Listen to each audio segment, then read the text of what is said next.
Welcome to This Explainer, where we are taking a deep dive into one of the absolute most fascinating aspects of Thai society. We're going to be journeying all the way from the ancient folklore that terrified generations, right up to how these supernatural entities somehow became modern pop culture icons. Honestly, the evolution here is so much wilder than you might think. So here is the big question. Why do Thais never stop fearing and, in the exact same breath, never stop loving ghosts? It's the perfect paradox, right? On one hand, you have this deep-rooted, visceral fear of the unseen. But on the other hand, there's this absolute obsession with horror movies, ghost stories, and supernatural art. And as we'll uncover, this love-hate relationship definitely didn't just appear out of nowhere. Here is our roadmap for today. First, we'll look at the origins of fear. Then, popular Thai ghosts, the legend of Mae Nak, pop and society, and finally, modern reinterpretations. All right, jumping into Section 1, Origins of Fear, the sociological roots of the supernatural. Now, you might think ghost stories were just made up around a campfire to scare kids, but in ancient Thai society, they actually served a very practical, sociological purpose. The official Royal Institute Dictionary defines a ghost, or phi, as a mysterious, invisible entity. But focus on the second part there. They can bring either fortune or harm. They aren't inherently evil. Actually, scratch that. Many of them were straight-up respected as powerful protectors of the community. So ancestral spirits basically acted as this brilliant sociological tool. These entities were used to organize society and, frankly, keep people in line. Take Heat 12 Kong 14. These were strict traditional codes of conduct and family rules that were heavily enforced through the fear of disappointing the spirits.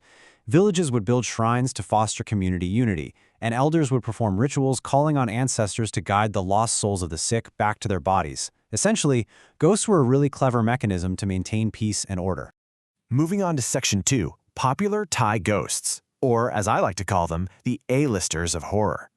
Of course, where there are protective spirits, there are also the terrifying ones, the true celebrities of Thai horror. Just imagine the Krisu. She's a cursed woman whose head literally detaches at night, floating through the pitch black with her raw, glowing intestines just dangling below her, searching for filth to consume. Then there's the Krahang, a cursed sorcerer who flies through the night using round rice windwing baskets as wings. And the Pret, a towering, emaciated ghoul cursed to starve, screaming through the dark with a mouth the exact size of a needle. I mean, these are pure, visceral body horror nightmares that have chilled generations to the bone. Section 3. Legend of Mae Nak, the Undying Love. From monstrous ghouls, we pivot to something much more emotionally complex. Mae Nak of Prakanong. The core of this legend isn't just about a haunting, It's a profound tragedy. A young woman dies in agonizing pain during childbirth. But her spirit completely refuses to cross over. Instead, she waits endlessly at the river pier with her phantom child for her husband Mak to return from war. The terrifying, violent haunting of the villagers only kicks off because they try to rip Mak away from her illusion. She's a figure who makes you tremble with absolute terror, but kind of breaks your heart at the exact same time. And her legacy is completely immune to time. She goes from an 1899 historical text to a sold-out 1911 stage play that ran for 24 consecutive nights, all the way to a billion-bought modern cinematic universe and 2013's PMOC. Mae Nak never fades away. She's constantly adapted, dominating the cultural conversation century after century. Which brings us to Section 4, Pop and Society, the Fear of the Unknown. Shifting from physical ghosts, we really have to face the formless terror of the Phi Pop. This is an insidious, invisible spirit that doesn't even have a body of its own. Instead, it possesses a living human host and slowly eats their internal organs from the inside out until the victim dies in their sleep. It's horrifying.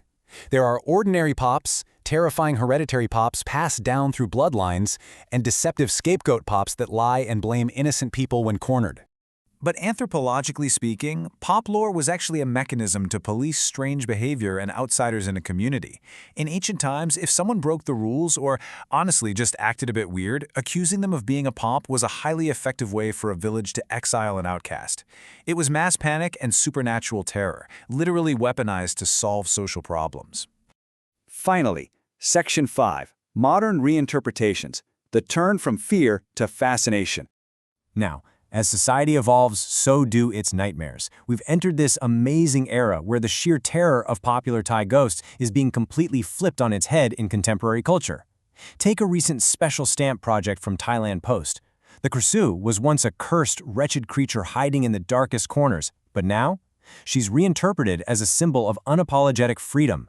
That glowing red light isn't a warning to run away anymore. It represents an independent woman glowing boldly, entirely unafraid to show her true self to the world. It is such a cool shift. The Krahang undergoes a very similar transformation. No longer the strange, cursed outcast of the village, he has become an incredibly inspiring symbol of someone breaking boundaries. His chaotic flight represents an uncontained dreamer, someone refusing to be tied down by conventional limits, just flying forward with boundless freedom. Even the Pret, the ultimate symbol of endless, agonizing suffering, has been elevated. It's no longer just a cheap scare tactic to make people fear Sen. Through modern minimalist art, the Pret becomes a really poignant lesson in karma and self-awareness. It teaches us that within deep pain, there is a lesson to be learned, and even in the darkest consequences, there is a path to enlightenment. And my knack? Oh, she has transcended horror entirely. She's no longer just a terrifying spirit haunting a riverbank. She's been immortalized as the ultimate pop icon of eternal connection and undying love. A bond so incredibly powerful that it effortlessly bridges the gap between life and death itself. So what does this all mean for us? Well, Thai ghosts are dynamic cultural mirrors reflecting society's changing values. They aren't just cheap Halloween thrills. These entities live, breathe, and grow right alongside us, from ancient tools of village law to visceral representations of the unseen, and finally, into these beautiful modern avatars of freedom and love. Because legends never really die, right? They just find new ways to be told. So, as Thai culture continues to evolve and break new ground, what do you think our ghosts will become next?